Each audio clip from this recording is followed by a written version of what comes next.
Buenas noches, Montaraces. Otra sesión más, otra vez aquí. Esta vez os presentamos a Matteo Simonetti, profesor de Historia y de Filosofía, y doctor en Historia de la Filosofía. Ensayista, periodista y además músico. Quizás luego habrá que preguntarle qué música toca. Ha enseñado en todos los Muy bien, grados de las Freddy. ha enseñado en todos los grados de las escuelas italianas, desde el jardín de infancia hasta los másteres universitarios. Tiene un doctorado en Historia de la Filosofía de la Universidad de Salamanca.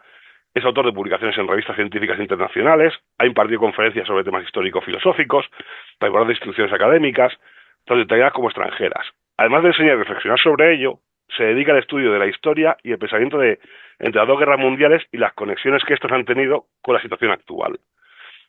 En este caso vamos a hablar de su último libro que ha editado en español, aunque él ha escrito ya 6 libros, este es el primero que se edita en España, que es Fichte, Heidegger y el nacionalsocialismo a la luz de los cuadernos negros. Es un ensayo que es la tesis doctoral que hizo el autor sobre este tema, que es el resultado de un camino de una investigación que duró más de 5 años y estuvo salpicada de conferencias y publicaciones que permitieron una importante verificación en curso. Sin más dilación, Mateo, buenas noches o buonasera. Buenas noches y buonasera a vosotros.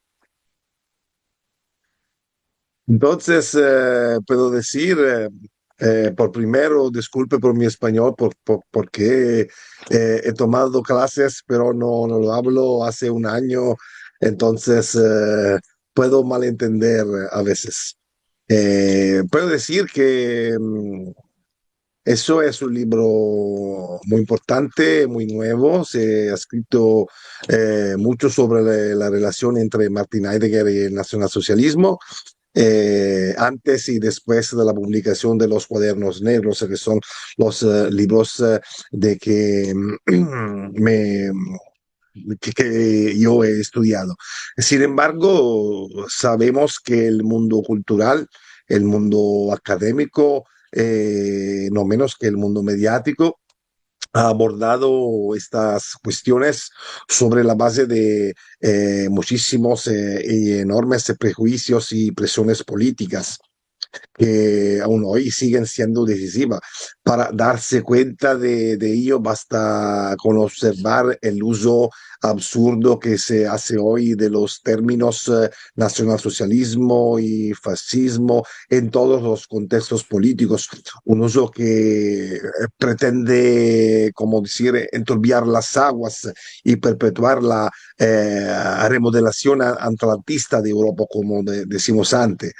Eh, en mi ensayo disecciono con la cuchilla de la lógica las obras de los principales intérpretes de esta relación, poniendo al desnudo, yo creo sin piedad, omisiones, lagunas, censuras, incoherencias, pero sobre todo la falta de preparación histórica y historiográfica que se esconde detrás de la mayoría de ellas, de los intérpretes de la relación entre Heidegger y el nacionalsocialismo.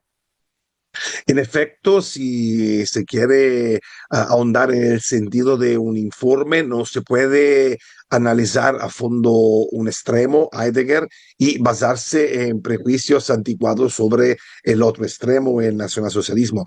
Entonces, he sido obligado a deconstruir los estereotipos sobre el movimiento político alemán para dar sentido a esta relación.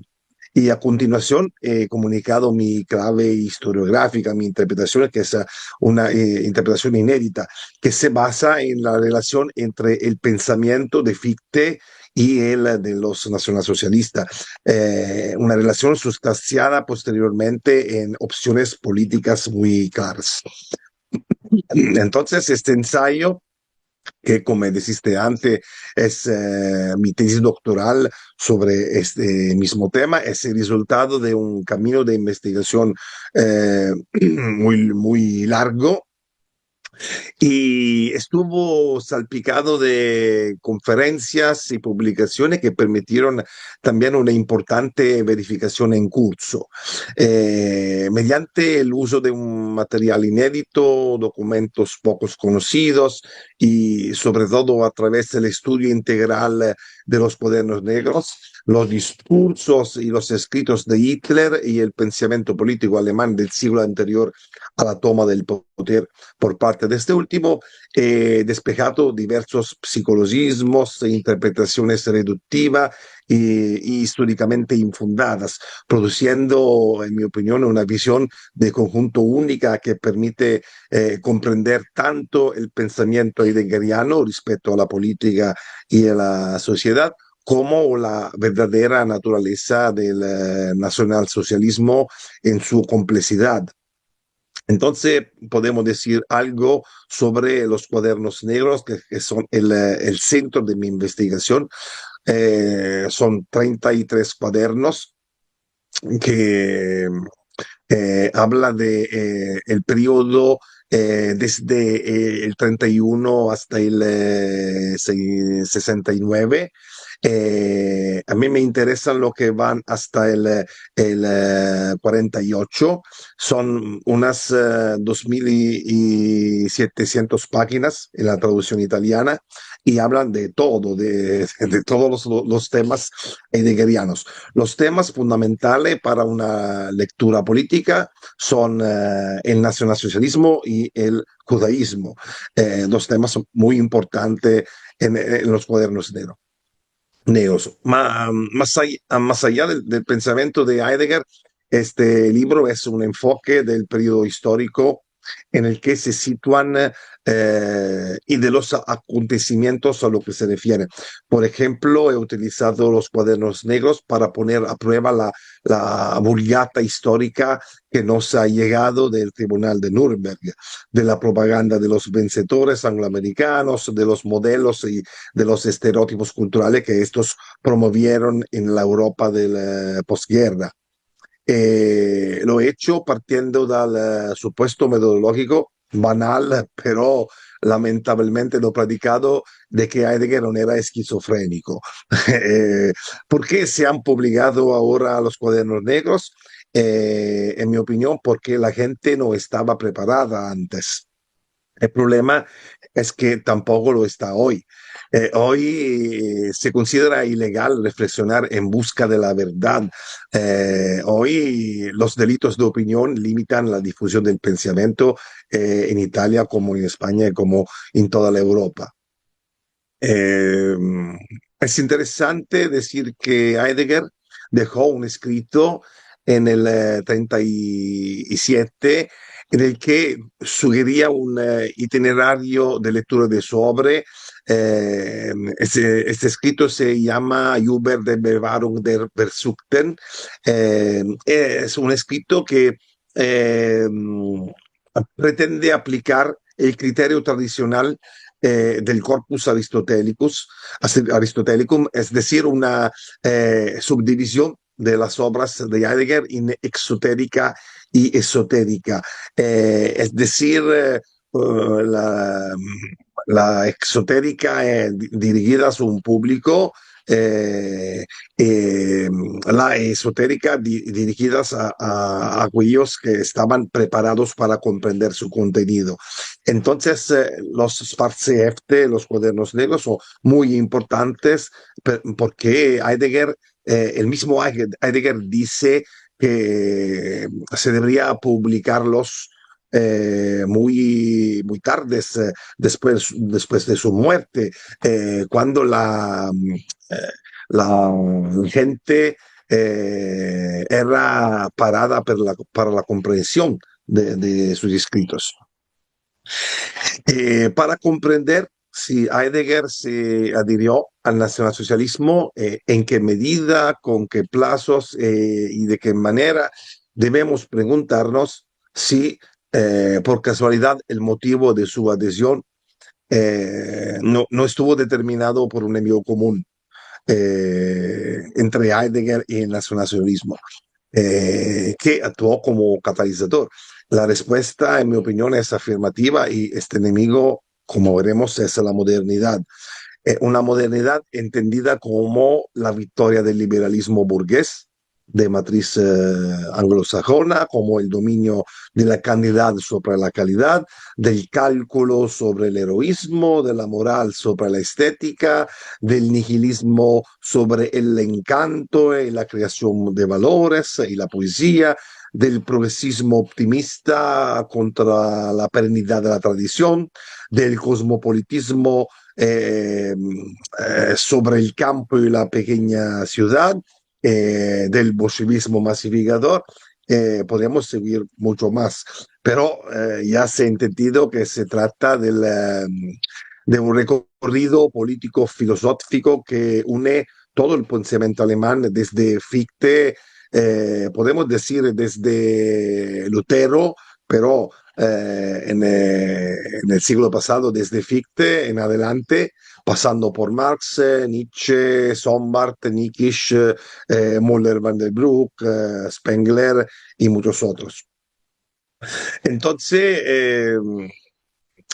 el problema es entender che la de Heidegger non è una adhesión a crítica, pero es una adhesión muy crítica, en el sentido que el primero tema de los cuadernos negros es la crítica al nacionalsocialismo.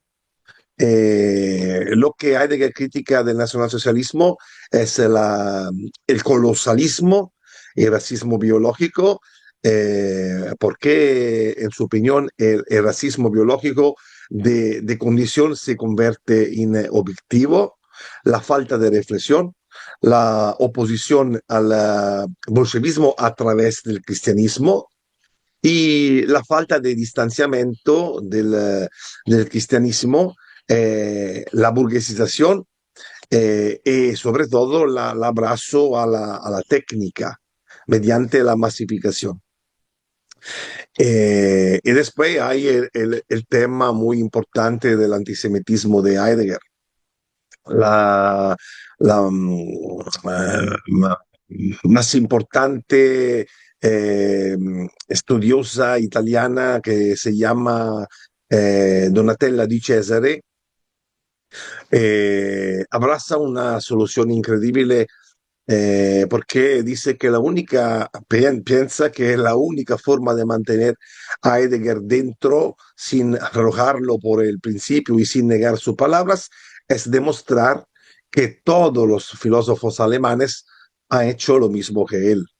Entonces hay muchísimas páginas en la obra de la Di Cesare que cuentan cómo desde Lutero a través de Kant y Fichte y Schelling y Hegel y Nietzsche y muchísimos otros pensadores, hay la misma posición sobre el judaísmo, sobre la idea de nación, etcétera, etcétera. Pero no se le pasa por la cabeza que todos ellos podían tener razón. Y hoy la falsa historiografía pinta a todos los alemanes como seres que de repente se convirtieron en monstruosos sanguinarios, en enfermos mentales, con psicologismo eh, que tienen sus orígenes en la escuela de Francofuerte que llegó en el Estados Unidos en el años 40, ¿no? Eh, la escritora, Di Cesare, dice, aquí es una cita particular, Heidegger atribuye el principio de la raza a los judíos que lo habrían introducido furtivamente en la historia y serían, por tanto, los primeros racistas. Además de sorprendente, la acusación es capciosa. Por un lado, los judíos vivirían según el principio de la raza y por otro serían los responsables de la desracialización de los pueblos. ¿Cómo es posible, dice la Di Cesare, En mi opinión es muy eh, posible, es fácil comprenderlo porque puede ser que un pueblo puede decir que por otros pueblos es importante el mezclamiento, pero por su pueblo es una cosa que no se puede eh, aceptar. Entonces no veo cómo ese pensamiento de Heidegger puede ser algo de ilógico. Eh, para mí es una verdad clara. Pero el objetivo de Cesare en el fondo es seguir alimentando el sentimiento de culpa de los alemanes, impidiendo el renacimiento de lo que como tercera vía encarnaron lo bueno del nacionalsocialismo y el fascismo. Es decir, impedir el despertar de una conciencia nacional que no significa nacionalista, una defensa de las fronteras geográficas que no significa ser colonialistas, agresivo, la defensa de la propia cultura y tradición que no significa aislacionismo y sobre todo el estudio desencantado de la historia de aquellos años dramáticos. Es una cosa que los gobiernos no permiten hoy, un estudio verdaderamente libero. Y después de la di Cesare hay otros pensadores que han interpretado el pensamiento de Heidegger en manera ilógica o, como decir, historiográficamente poco profundizada. Por ejemplo, podemos hablar de Travni, que es el cuidador oficial de los cuadernos negros, que dice, cita, hay un antisemitismo en el pensamiento de Heidegger que, como corresponde a un filósofo, se dota de un fundamento filosófico imposible, porque si es antisemita no puede ser filósofo, pero que se reduce, no obstante, a dos o tres estereotipos. La construcción ontostórica no hace más que empeorar la cosa. Entonces, hay el pensamiento del cuidador oficial de Travni de los cuadernos de eso, que dice que Heidegger es un gran pensador, tiene una cabeza impresionante para la explicación de todo, pero es una cabeza que de repente no sé cómo se dice en español, se convierte en una cabeza tonta, normal, solo por lo que se refiere al antisemitismo. Entonces, el mismo Travni dice, cita, se hace insistente la impresión de que Heidegger se pierde en un ocultismo para el que nos faltan las palabras. Eh, o debemos diagnosticar un caso de paranoia antisemita. Entonces, señores, aquí tienen un Heidegger loco. ¿No? Eh, o Tavni escribe preguntarse si los pasajes antisemitas de los cuadernos negros hacen necesario despedirse de la filosofía de Heidegger no parece en absoluto descabellado. Eh, hay un Heidegger que se muestra como un Heidegger tonto, que no es capaz de una lucididad, se dice lucididad, eh, eh, que es que es típica de un filósofo.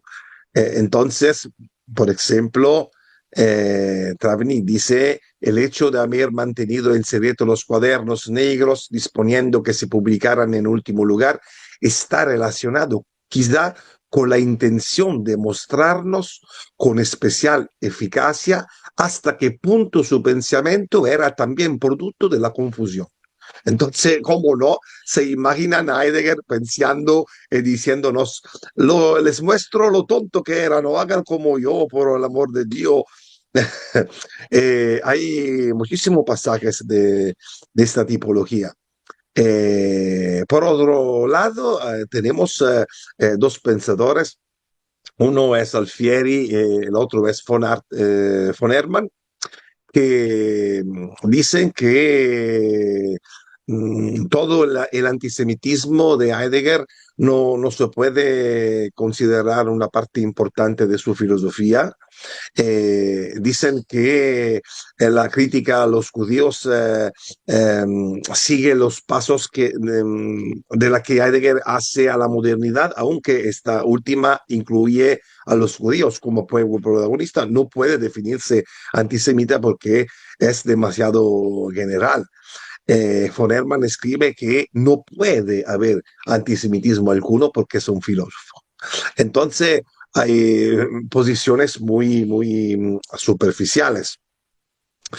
Yo pienso que para comprender cómo la perspectiva y la visión del mundo de Heidegger sea eh, antitética a aquella de la globalización, tenemos que mirar a una declaración de James Warburg, eh, que es del primero de febrero del 1950 ante la Comisión de Asuntos Exteriores del Senado de los Estados Unidos. Marburg he dicho, la gran cuestión de nuestro tiempo no es si se puede llegar a un gobierno mundial, sino si se puede llegar a él por medios pacíficos. Entonces tenemos una posición, la de Heidegger, que es muy diferente. No, no se puede imaginar una coexistencia entre la posición de Heidegger y de las tradiciones alemanas que estás ante de Heidegger y el mundo cosmopolita y moderno y burgués y urbano de esta élite que no es solo una élite judía, pero es eh, también una élite judía.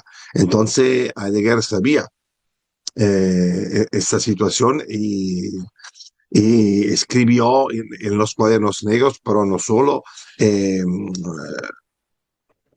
estas ideas políticas muy fuertes, muy importantes.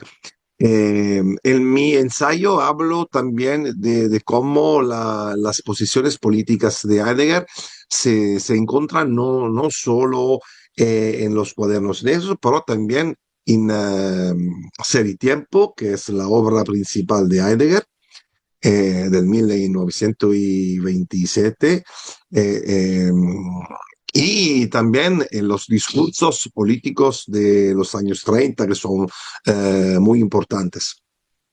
Yo creo que en Ser y Tiempo eh, tenemos muchísimos contenidos políticos. Lo mismo Heidegger, lo he dicho, porque pronunció en la entrevista a los Spiegel la frase, cita, en aquella época, está hablando de los años 30, todavía estaba totalmente absorto en las cuestiones desarrolladas en Ser y Tiempo y en los escritos y conferencias que siguieron. Cuestiones fundamentales del pensamiento que afectan las cuestiones nacionales y sociales. Esta frase nos dice claramente que Ser y Tiempo contiene importantes reflexiones, incluso fundamentales, dice el mismo Heidegger, sobre cuestiones nacionales, es decir, política. Entonces quiero anticipar para una comprensión más fácil cuál es mi tesis principal. En Ser y Tiempo, Heidegger muestra cómo el Dasein es esencialmente la búsqueda de una anarquía en el sentido aristotélico, la decadencia diaria del uno con sus figuras, la curiosidad, la habladuría, la distracción, ponen al hombre en contacto con sensaciones negativas, de engaño, de coacción, de disipación. La opresión determinada por el uno y su mediocridad impiden una visión clara y luego un proyecto de propia vida en un sentido propio. Entonces la libertad de mirada que se alcanza después de la develación no es una arbitrariedad absoluta a la manera anglosajona, en el sentido de libertad de, sino el reconocimiento de la propia historicidad y la asunción de un destino, que sin embargo debe ser elegido. Bueno, este marco se aplica no solo al individuo, como se piensa Heidegger ha hecho en serie tiempo, sino también y sobre todo a la comunidad, que de la misma manera tiene como objetivo lograr la autarquía, a la comprensión y aceptación de su Geschichte, el destino como pueblo histórico, a través de una cita modificación existencial del sí mismo, del uno mismo. Nos referimos a un pueblo, el pueblo alemán, que durante unos 10 años había estado viviendo en total heterodirección, en la explotación de los demás y en la humillación. Hablamos sobre todo de Versailles y de las consecuencias de Versailles. Esta concepción es el fundamento de la visión política del filósofo y de su adhesión al nacionalsocialismo. Entonces es una adhesión crítica. Ya hemos visto los puntos de la crítica de Heidegger, pero tenemos mirar también a, a las motivaciones eh, que Heidegger tiene en la adhesión al nacionalsocialismo. Esta motivación se refiere a la situación histórica de los años 30, la inflación, el comunismo que tenía una revolución muy violenta en la Alemania de aquellos años. El pensamiento que no era posible ser alemanes en la República de Weimar, porque la República de Weimar era una sociedad totalmente diferente dalla historicidad alemana.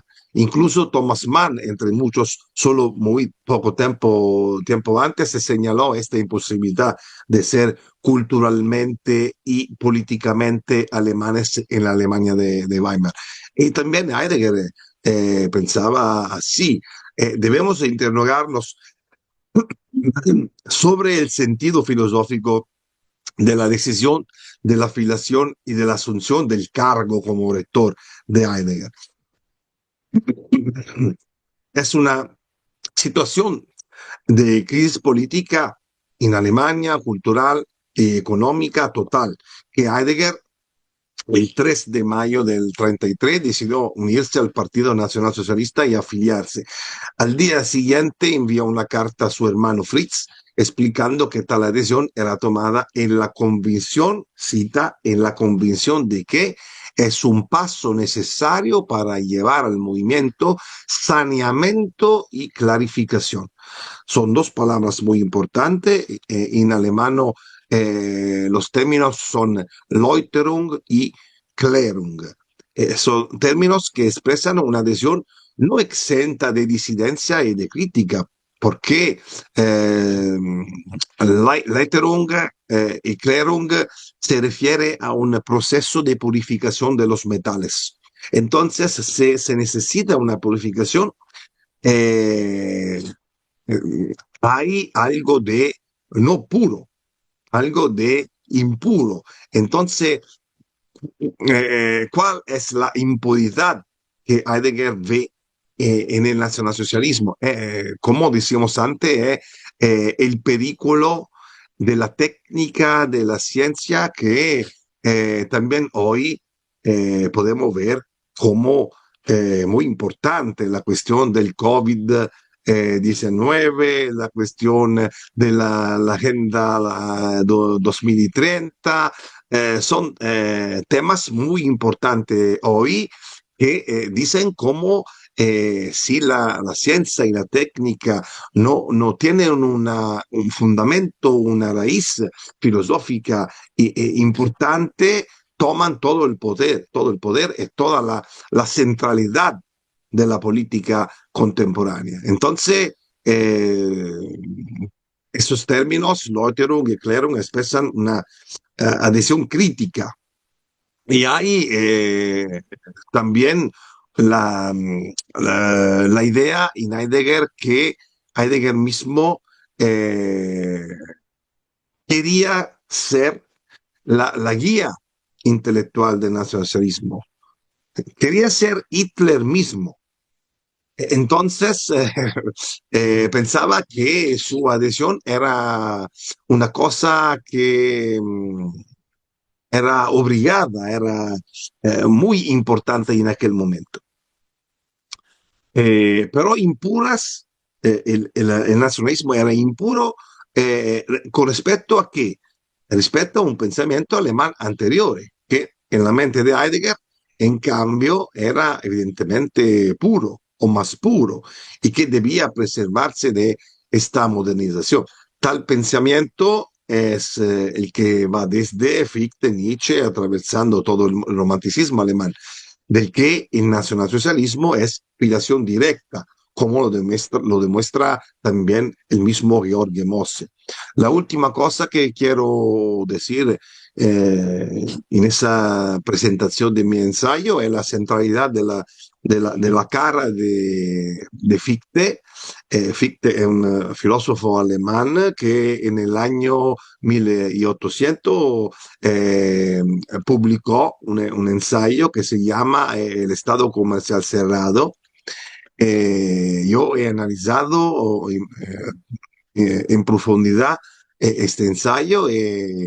He visto que toda la política del Partido Nacional Socialista y también todos los puntos del manifiesto del Partido Nacional Socialista son aplicaciones de lo que Fichte escribe en este ensayo en el año 1800. Desde todos los puntos de vista, de mirada, tenemos las mismas ideas, por ejemplo, por la idea sobre la economía, sobre la moneda, sobre la política exterior, sobre la política interior, sobre la seguridad, todo lo que el Partido Nacional Socialista ha hecho, ha pensado, ha escrito, ha realizado en 1930, fue pensado y escrito da Fichte en el año 1800. Y también el mismo Franco Cardini, que es un historiador importante en Italia, dice en la sua introducción a ese mi ensayo que se publicó en España el año pasado, dice que esto es el tema fundamental de mi ensayo, la novedad más importante, la novedad que se debe subrayar porque la relación entre esta obra de Fichte y el pensamiento nacionalsocialista se dice extravagante en español, no sé. eh, eh, es una novedad desde el punto de vista académico también. Eh, yo creo que puede ser una introducción bastante completa de mi ópera, de mi obra. Es una obra de 400 páginas, muy poderosa, muy también con 500, no, 500 citas y notas, entonces se puede profundizar lo que yo escribo y digo si uno quiere con citas, con profundización autónomas del lector. Gracias, Mateo, por presentarlo. Voy a empezar ahí al trapo. Y primero voy a preguntarte una cosa muy interesante, que más lo comentas en el libro. Claro que es algo muy habitual de la Alemania, sobre todo ya por los hijos, sobre todo por los nietos. Y es cuando has buscado documentación, sobre todo las cartas de Heidegger y la documentación que puede tener Heidegger, que los nietos, imagino que serán, tan puesto problemas, quizá un poco pues eso, la vergüenza, ¿no? De que mi abuelo era un nazi, lo típico, ¿no? Mi abuelo era nazi y entonces no queremos sacar el pasado, no quiero sacar las cartas, etcétera, etcétera. Te has encontrado ese problema, ¿verdad? Al escribir la tesis. No fue un grande problema porque yo fui investigador al archivo Heidegger de Meskirk. Entonces he podido estudiar y ver todos los libros de la biblioteca personal de Heidegger y también todos los ensayos sobre esos temas. Eh, y he colaborado también con el profesor Alfred Denker, que es el director del archivo Heidegger y también del archivo Heidegger de Sevilla y también del Centro Europeo para los estudios heideggerianos. Entonces he colaborado con muchísimos estudiosos, ensayistas. eh, Fue una experiencia muy importante. He encontrado algunos problemas cuando he intentado de recibir las letras, ¿cómo se dice en español? Las La cartas, lettere, las cartas. las cartas eh, entre Heidegger y el hermano Fritz, porque Fonerma, que es el cuidador de las obras de Heidegger, no ha publicado todas las cartas, pero yo he probado a preguntar una, de poder ver todas las caras, però non fue posible. E la misma cosa con las cartas entre Heidegger y la mujer, Elfriede, porque a la misma manera tenemos pocas cartas de Elfriede y de Heidegger.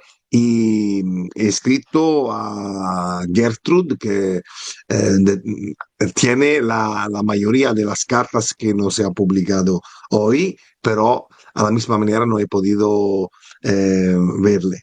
Eh, pero creo que esa tesis de doctoral a la Universidad de Salamanca fue una cosa muy extraña, muy particular, casi un milagro, se dice milagro en español, Milagro. milagro, milagro, porque en Italia no es posible hacer una investigación como esa, porque en la universidad cerran todas las puertas, toda la, la- la posibilidad la posibilidad de estudiar, de escribir sobre ese tema. Es una censura muy fuerte que en España no he visto. Yo creo que Salamanca es una situación muy particular y creo que una, la presencia de un cristianismo de fondo fue positiva, porque ese progresismo muy radical que tenemos en las universidades también españolas, pero italianas, etcétera, a Salamanca no lo he visto. O sí, claro, si fuese en Barcelona o Madrid habría sido peor que en Salamanca. Igual Salamanca todavía es una universidad y no es un sitio donde llevan a la gente a aprender un trabajo. Pero bueno.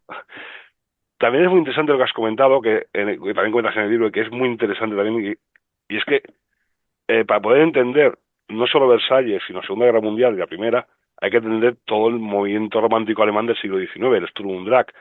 Porque claro, ya no es solo que aparezca el nacionalsocialismo, es que aparece también todo lo que es la derecha y la revolución conservadora, que se llama revolución conservadora por llamarlo de una manera, porque cada uno es de una padre y de una madre.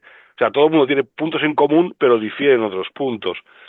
Incluso, claro, que Heidegger y Hitler tengan puntos en común y sean conexiones, claro, bueno, o todo el pueblo alemán era obvio, o sea, con el caldo de cultivo que se creó en el siglo XIX y principios del siglo XX, generará el pueblo alemán que se generará entre guerras.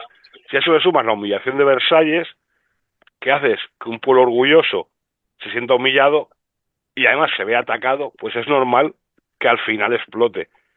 Y claro, mucha gente dice, oh, es que no entendemos cómo el nacionalsocialismo pudo triunfar. Si tú lo empujas y el pueblo ya pensaba de una manera, pues lo único que hiciste fue todavía juntarlos más y unirlos más. Y claro, la gente no entendía cómo todo el pueblo podía estar junto. Es que todo el pueblo pensaba igual, porque todo el mundo venía de la misma literatura, de la misma cultura y de la misma historia.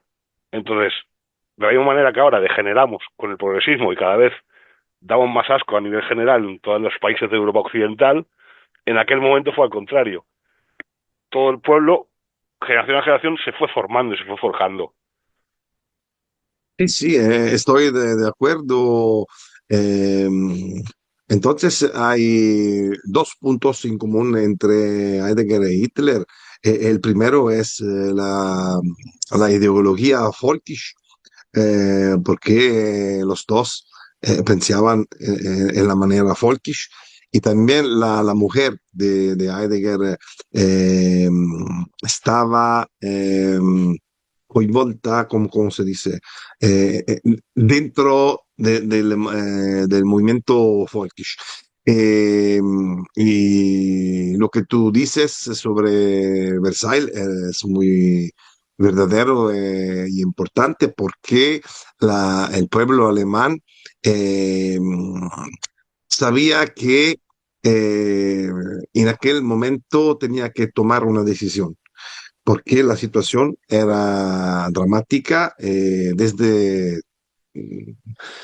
todos los puntos de vista. eh, Hay dos ánimas del nacionalsocialismo, una que se refiere a lo que tú has dicho, el orgullo, la humillación, la reacción a la humillación. Por otro lado, también la necesidad de resolver problemas prácticos de la sociedad alemana. Entonces, el nacionalismo fue el resultado de ambos los puntos, aquello más práctico y aquello más ideológico. Eh, la misma ideología la tenemos en todo el movimiento romántico. No lo digo solo yo, lo dice, por ejemplo, también Georg Mosse, que el más famoso historiador que ha escrito sobre le- las raíces culturales del Tercer Reich.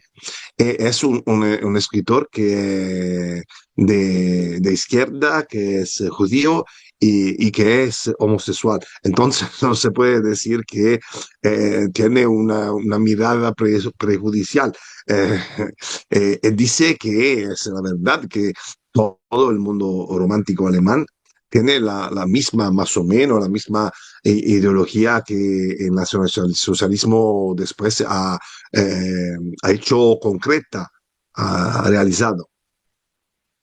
Sí, luego también, claro, muy interesante eso que has dicho ahora de Moses, ¿no? De que como es de izquierda, que no sé qué, que no sé cuánto, que claro, que por eso no se le critica. Y aquí pasa al contrario, que la gente de calidad, tanto italiana como alemana, que fue criticada o que ha sido vilipendiada por el mero hecho de haber estado en el bando perdedor. Pues claro, yo puedo entender que a Heidegger le discuta a otro filósofo, porque es la obligación de un filósofo, si su sistema funciona o no funciona y si lo que piensa o la teoría desarrollada por el filósofo es correcta o es incorrecta. Pero tachar a un filósofo, criticar a un filósofo, o a un ingeniero, o a un escultor, o a lo que sea, porque es nazi, porque es patatas, claro, eso ha llevado. a un problema ya no solo para la gente que pensaba así, sino que además yo creo que un problema para la humanidad. O sea, se han perdido grandes genios, menos a los espaciales que se los repartieron los rusos y los estadounidenses para hacer la carrera a la luna después, pero se han perdido un montón de talento por el mero hecho de es que es fascista o es que es nazi. Y ya directamente se descarta a esa persona, o se descarta esa idea, o se descarta el trabajo que ha hecho. Pero la historia está llena de situaciones como esas. Por ejemplo, Amsun, el nombre para la literatura, se declaró loco. Eh, Solo Pirandello in Italia, che fu fascista, se considera un importante letterato. Pero Furtwängler no se puede decir que no fue un importante director de orquesta porque fue nacionalsocialista. Podemos continuar muchísimo tiempo ese tipo de observaciones. Sí, es un problema porque hay dos modelos de censura. El primer modelo es una censura soft, una censura que dice el pensamiento de esta parte política es un pensamiento menor, es un pensamiento que no se puede sostener porque es un pensamiento de derecha, es un pensamiento no progresista, etcétera. Hay un otro punto que es la censura directa que hoy tenemos sobre todo lo que se refiere a una revisión histórica de la Segunda Guerra Mundial, de Nuremberg, también de los años después de la fin de la guerra. Los años se ha hecho el limpiamiento de la cabeza de los alemanes. Hay dos tipologías entonces de censura, una directa también que es muy peligrosa porque al fin hay, como se dice, el cárcel, en español, el carcere, la prigione, Ah, la cárcel. el, el cárcel, pero por otro lado hay una imposibilidad de hablar, ¿no? Eh, he visto el caso en España de Isabel Peralta, he escuchado sus discursos, es un caso eh, muy importante, muy significativo y creo que en Italia eh, esta mujer sería directamente en cárcel ahora. Bueno, aquí va camino la pobre. Sí, Mateo, quisiera centrarme ahora un momento en España y en concreto a raíz de la publicación de Ser y Tiempo de Heidegger, hubo una polémica con el enfrentamiento que opuso Ortega y Gasset, que en aquel momento era la referencia o una de las referencias en España.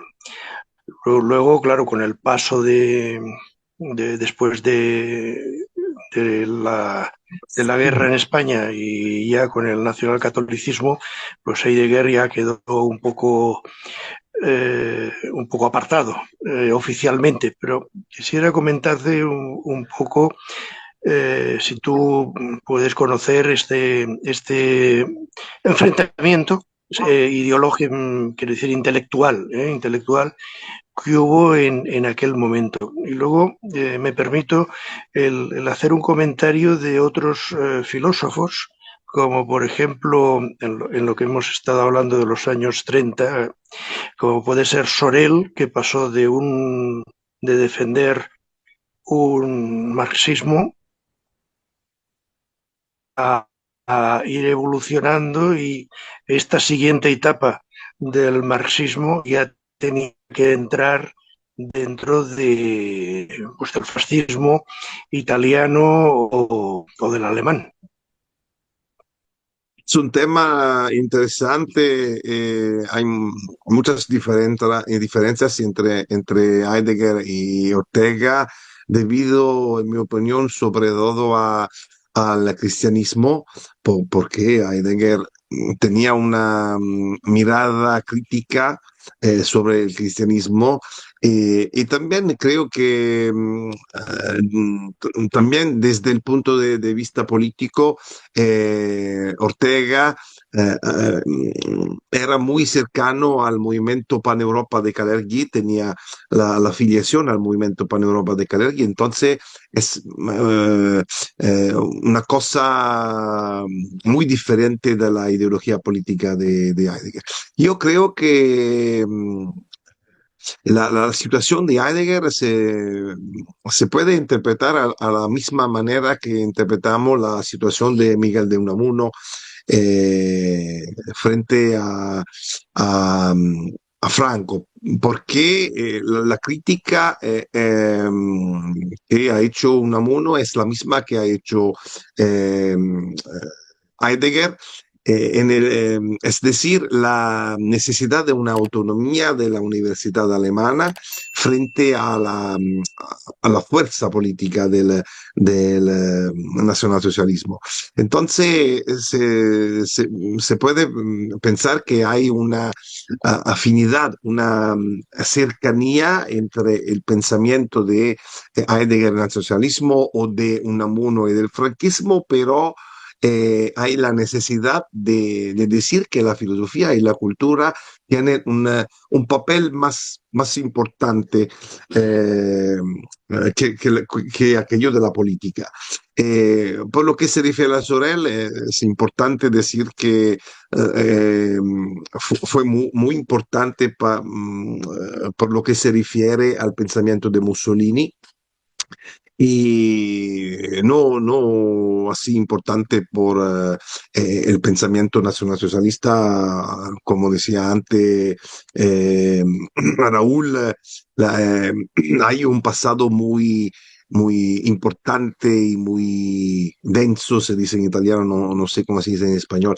Y en Alemania, muchísimos, no solo filósofos, pero también eh, literatos, escritores, Hölderlin, etcétera, que son la raíz del pensamiento eh, nacionalista. En Italia tenemos el pensamiento del risorgimento político italiano, pero no hay una presencia muy importante de ideología eh, que han podido anticipar el fascismo. Bueno, es que de hecho el fascismo incluso se reflejaba más en el Imperio Romano que en el Resurgimiento, o sea, eso hay que decir aquello. Ahora te quiero hacer dos preguntas, pero son dos preguntas que son largas y primero mejor que respondas una y luego la otra porque están muy relacionadas. O una más que una pregunta, primero quizás una reflexión, que es que tú comentas en el libro que claro, que el problema que tiene Heidegger con el nacionalsocialismo en sí es que considera que el nacionalsocialismo está ya dentro de la modernidad, ya es materialista y ya es un hijo bastardo del liberalismo, no es tradición. Y claro, aquí en España eso lo conocemos muy bien, no sé en otros países, pero en España sí, porque en España en el siglo XIX, por ejemplo, tuvimos el carlismo, que el carlismo opina lo mismo de estos sistemas políticos. Claro, ellos son tradicionalistas de patria, Dios y rey, y justo en ese orden, o Dios, patria y rey. Entonces, claro, en ese aspecto Heidegger,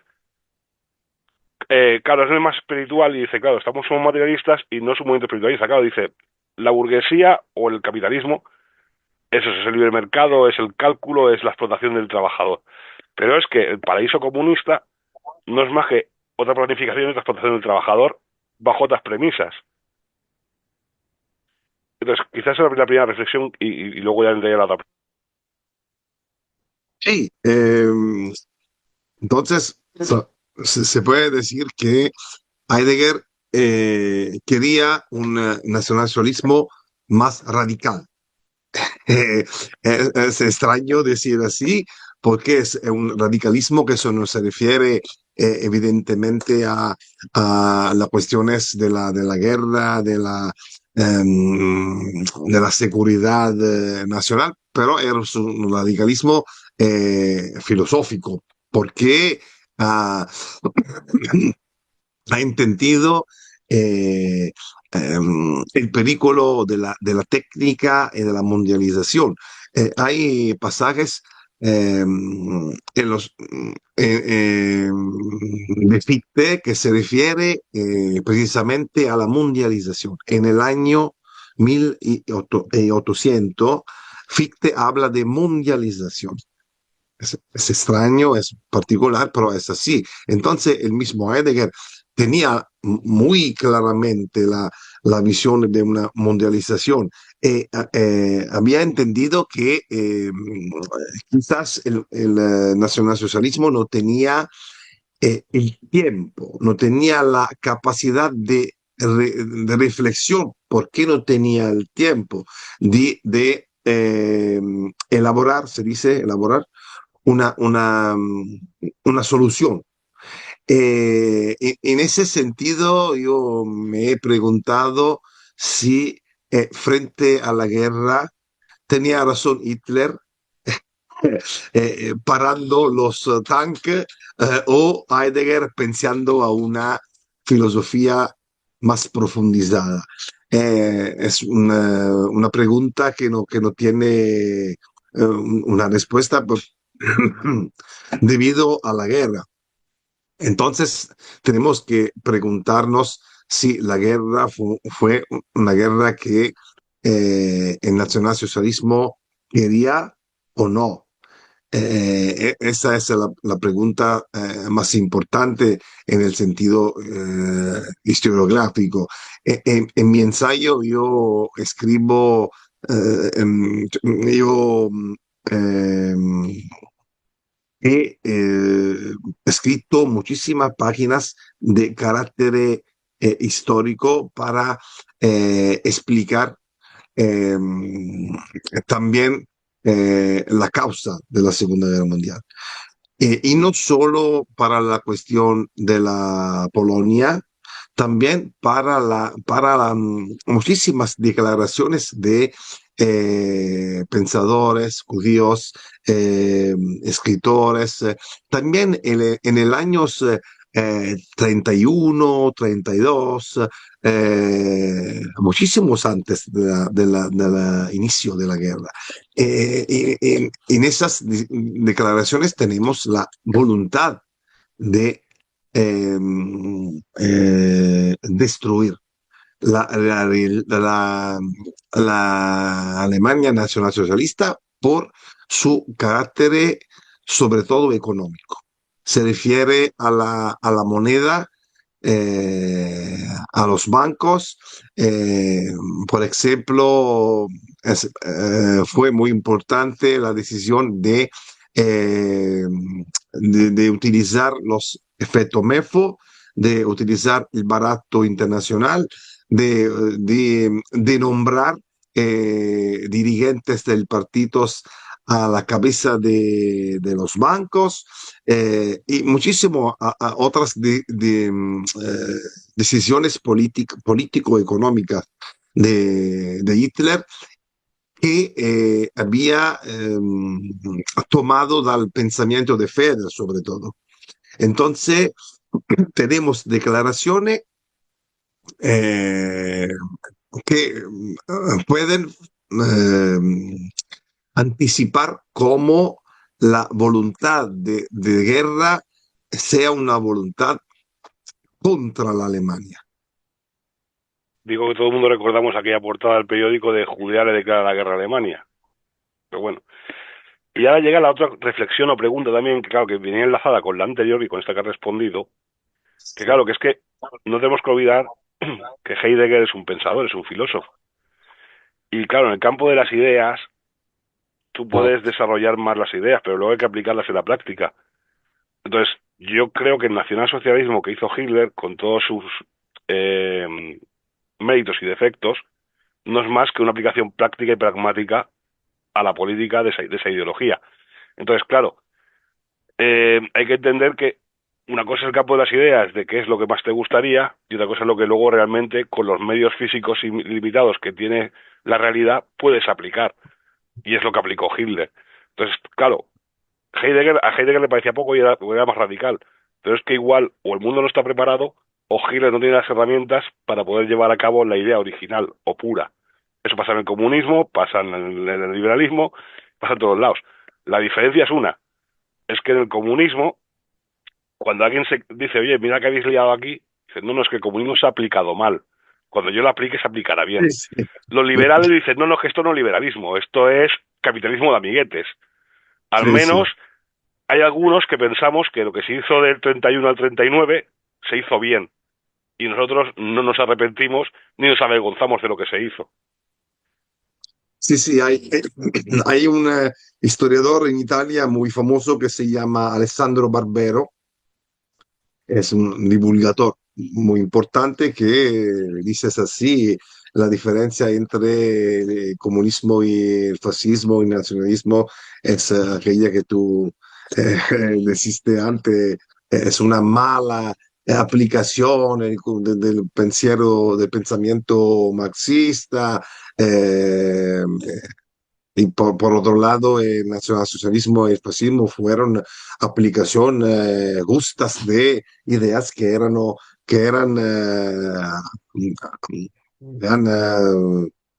de vergüenza, no sé cómo se puede decir en español, malas ideas, ¿no?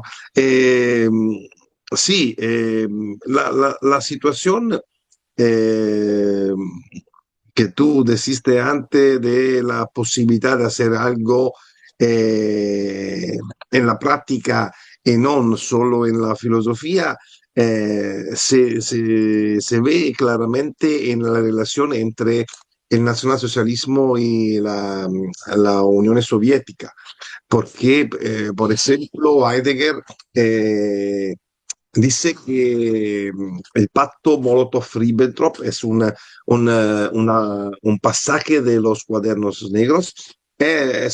Fue un pacto muy malo. Y cuando Hitler empezó el ataque contra la Rusia, Heidegger he dicho muy bien, porque non si poteva pensare a una situazione così ipocrita, no? Così extraña. Pero la relación entre el comunismo y el anticapitalismo, Heidegger la tiene muy clara, porque dice que son las dos caras de la misma, ¿cómo se dice medalla en español? No, la misma moneda. En España sería la dos caras de la misma moneda. La misma, dos caras de la misma moneda debido al mismo materialismo y al mismo economicismo. Hay muchísimos pasajes en los Cuadernos Negros en los que Heidegger dice así.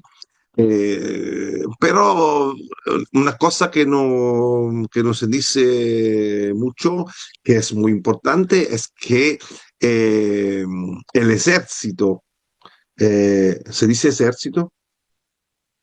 Ejército, sí. Ejército de la Rusia fue creado por el dinero y por la colaboración con el Estados Unidos de América. Entonces, en el año 40 se tenía la percepción que eran dos caras de la misma, ¿cómo se Moneda. dice? Moneda. Moneda. Y un pensador, un escritor que ha escrito mucho sobre ese tema es Ernest Nolte, que yo he estudiado muchísimo. Mi ensayo tiene un capítulo sobre el pensamiento de Nolte, sobre Heidegger y también sobre la situación entre la, la Unión Soviética y la Alemania en aquel periodo. Yo, si me permites, quisiera comentarte un aspecto, y es que y es la denominación. En aquel momento, los años 30, los años 40, el movimiento nacional socialista y el movimiento fascista eran no modernos, sino que eran avanzados. O sea, al tiempo cronológico, era un movimiento avanzado. O sea, separo un poco la denominación de moderno, porque moderno cae en el modernismo y en los modernistas, sino que era un momento avanzado. Entonces, mi pregunta es que, pese a la edad de Heidegger, eh, en Alemania su pensamiento estaba, esto es un poco filosófico, estaba más cerca de los jóvenes de la Hitlerjugend que, por ejemplo, de los grandes Gulatiers y los faisanes dorados que se decía en aquel momento, que era un movimiento más joven, era avanzado y por tanto es un movimiento avanzado. Sí, estoy de acuerdo que es un movimiento, son movimientos avanzados y no modernos, pero esa idea vale sobre todo por el nacionalsocialismo y no por el fascismo, porque el fascismo tiene una relación diferente con la modernidad. Eh, Podemos verlo, por ejemplo, en la relación con la música americana, con el jazz, con Stravinsky, con la vanguardia desde el punto de vista del arte figurativa, eh, el futurismo, la relación entre el fascismo y la técnica es más positiva que la misma relación entre el nacionalsocialismo y la modernidad. En mi opinión, el nacionalsocialismo es menos moderno que el fascismo. Eh, por lo que se refiere la segunda parte de tu pregunta era Que al ser la un Hitlerjugend, movimiento la Hitlerjugend. Sí, avanzado, sí, sí, sí, era un sí, movimiento que iba más a los jóvenes sí, se entiende muy bien leyendo los discursos políticos de Heidegger de noviembre del 33, cuando Heidegger se refiere a los jóvenes, sobre todo a la unión de los trabajadores y los estudiantes, porque es una situación que se encuentra también en los movimientos de jóvenes de la Alemania de los siglos antes, no solo el movimiento Volkisch, pero también el movimiento de Van der Vogel y otros movimientos que comparten las mismas ideas. Esa es realidad. Te quería comentar un punto que has puesto tú sobre la mesa en el sentido del colosalismo, que Heidegger no era partidario del colosalismo o es del colosal, del colos, y no, o no sé si lo he entendido bien. No, no. Heidegger criticaba el colosalismo porque pensaba que el colosalismo era algo que estaba en conexión con la masa. Entonces, la preocupación del Partido Nacional Socialista de pensar a la masa en el pensamiento de Heidegger es una cosa muy negativa. No, también algo interesante que encuentro en tu libro, cuando hablas de los críticos a Heidegger, bueno, los críticos, no los críticos por sus ideas, sino por su ideología. Que hay algunos que dedicas una o dos páginas, pero me ha sorprendido que Adorno has dedicado 30 páginas para diseccionar a Adorno. Sí, sí, sí. Porque en mi opinión, Adorno es el prototipo, se dice prototipo de los críticos de Heidegger. Hay una posición radicalmente diferente entre los dos, que depende da, tenemos que decirlo, da una situación étnica. Adorno como judío piensa que, por ejemplo, eh, lo he escrito en una obra que ahora no recuerdo, he escrito que le SS fueron eh, así violentas porque la gente que tomaba parte en la SS eran campesinos.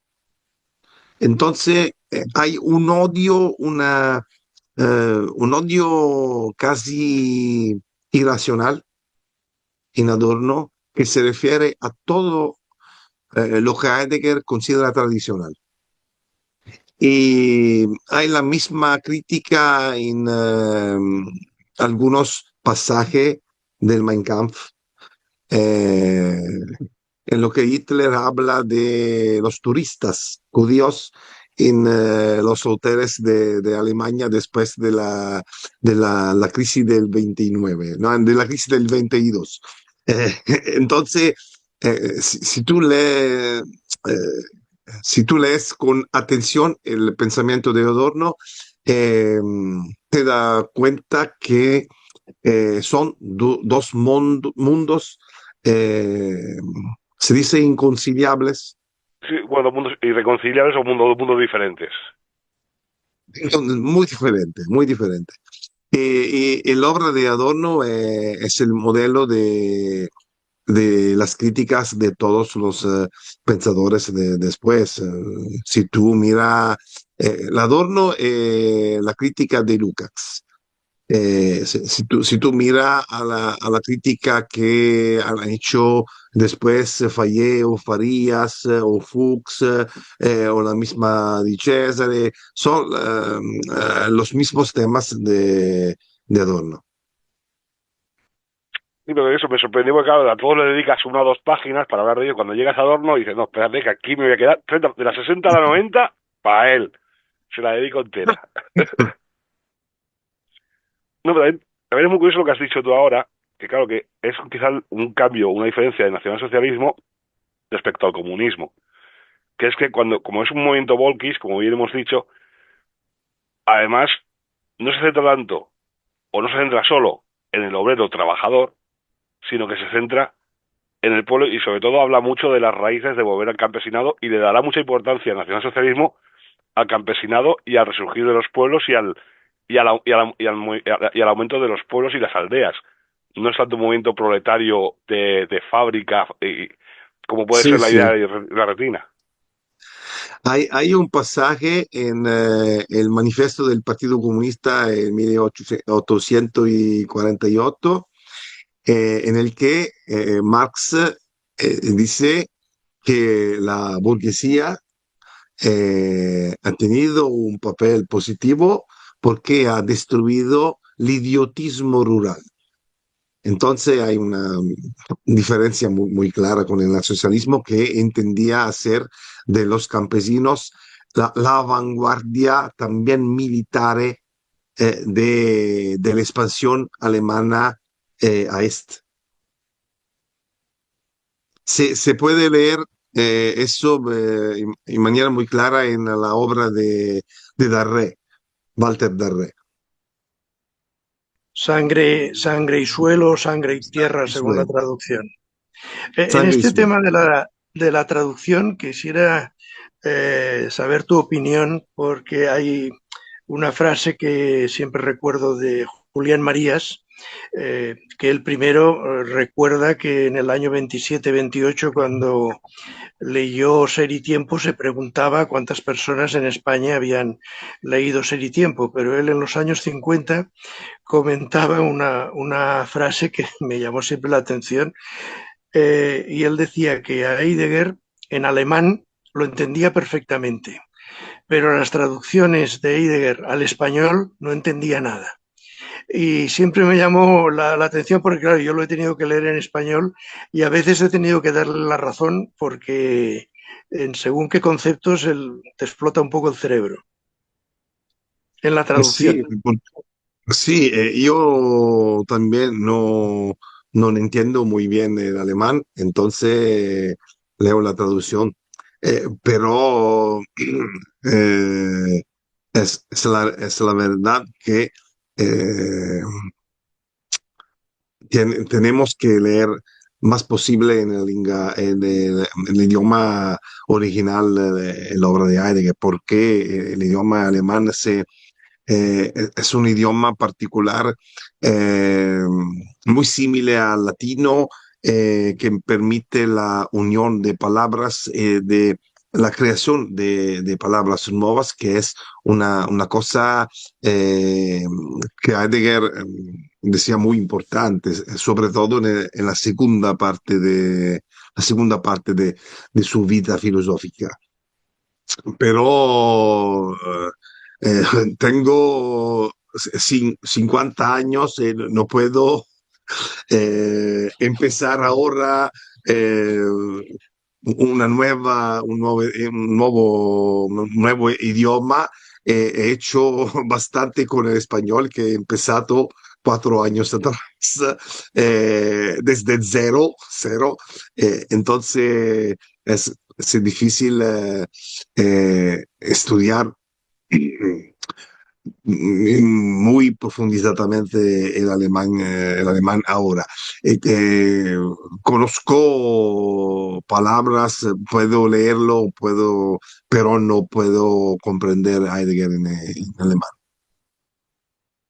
Bueno, quizá también el problema que tiene Heidegger es que, como bien comentas tú a veces que las cartas, de claro, es que a veces, como está escrito en alemán, cuando hace la traducción la hacen como le da la gana a la hora de hablar de él. Que cuando dices, ah, mira, aquí en esta frase dicen esto, pero quizás tal vez voy a traducir por esto otro. Sí, sí. Luego, a mí tengo una curiosidad ahora que aquello de que eres músico, ¿qué instrumento tocas? ¿O tocas o tocas algún estilo de musical? O... Yo soy maestro de piano, pero soy también compositor. Eh, Escrito de algunos líderes, eh, entonces música vocal y piano, sobre poemas de Hölderlin, que se refiere también al pensamiento de Heidegger. He hecho el maestro de piano durante 15 años. Y después he ganado el concurso como profesor de historia y filosofía. Eh, eh, eh, como decir, eh, la enseñanza de música volvió a hacerlo, pero sí sigo haciendo unos conciertos cada año para mantener mi capacidad de tocar el instrumento. Oye, nada menos que el piano, no es la guitarra o cosas esas. O sea, es algo que hay que Claro, tener... claro, entiendo. 15 años tocando el piano, leñe. Sí, sí, he tenido en mi vida algunos proyectos, como dice Heidegger. Eh, el primero era aquello de ser un músico, un pianista y un compositor. El segundo, un periodista, fue periodista durante algunos años para periódicos nacionales en Italia, el Secolo d'Italia, el Indipendente, y también para algunas revistas como l'Uomo Libero, il Borghese, revistas culturales de área de derecho, decimos así. El tercer proyecto fue aquello de profesor. Una pregunta pidiéndote o un consejo o una recomendación. En esta obra, en la cual, como bien has dicho, hay 450 páginas por un lado y notas a pie, y notas a pie, pues hay otras tantas. Eh, ¿Qué recomiendas? ¿Que se lea la obra sin leer las notas y luego vuelves a las notas? O cuál es la forma, según tú la has creado, correcta de leer tu libro? Creo que se puede leer la obra sin leer las notas, porque las notas no son dentro del texto, son a la fin de la página, y solo se puede leer las notas si se necesita de una profundización sobre, es decir, la situación política, histórica particular que, a la que se refiere un pasaje o una cita, pero se entiende claramente todo el discurso, toda la obra sin leer cada vez la nota. No hay problema. Pero se agradece que la nota está al pie de página, no está al final del libro, Sí, como otra vez sí, que al pie toca de ir para página. atrás. No, no, no. Se puede leer cuando uno quiere o se puede no leer. Se no lo necesita muchísimas notas o de carácter histórico. Porque eh, mi preocupación fue también aquella de mostrar al lector por qué Heidegger pensaba así en aquel momento histórico. Entonces, cada vez Heidegger habla de un hecho histórico. Yo he creado la nota a pie de la página que dice por qué Heidegger podía pensar así. Lo hemos dejado un poco apartado, pero con respecto al otro, vamos a decir, protagonista de la obra de Fichte, en relación con la filosofía española, ¿te consta que pudo tener en aquellos momentos de 1800? No, no, no creo que haya una relación, no la he vista con la filosofía española del periodo. Eh, no. También la interpretación de Fichte a hoy no, en España no he visto grande importancia Fichte. He visto que se ha publicado un ensayo del italiano Fusaro sobre Fichte, pero es muy diferente de la mia interpretación. Es interesante, pero Fusaro es un marxista, entonces ha una mirada muy diferente también sobre el estado cerrado de Fichte.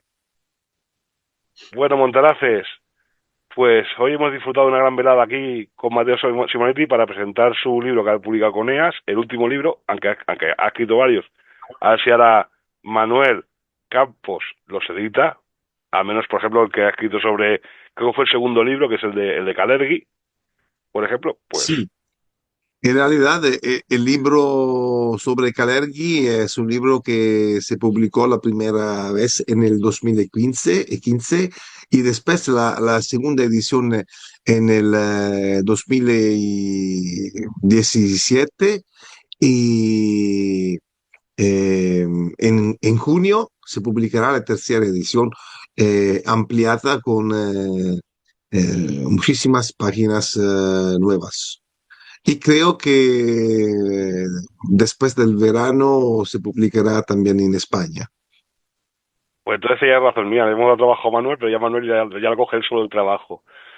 Pues Sí. Montaraces, apagamos la hoguera virtual, nos despedimos del autor, Mateo Simonetti, que ha estado aquí con nosotros, ha sido un rato muy agradable, y ya sabéis, leed sobre Heidegger y que no se engañen los adornos y compañía. Gracias. Buenas tardes a todos.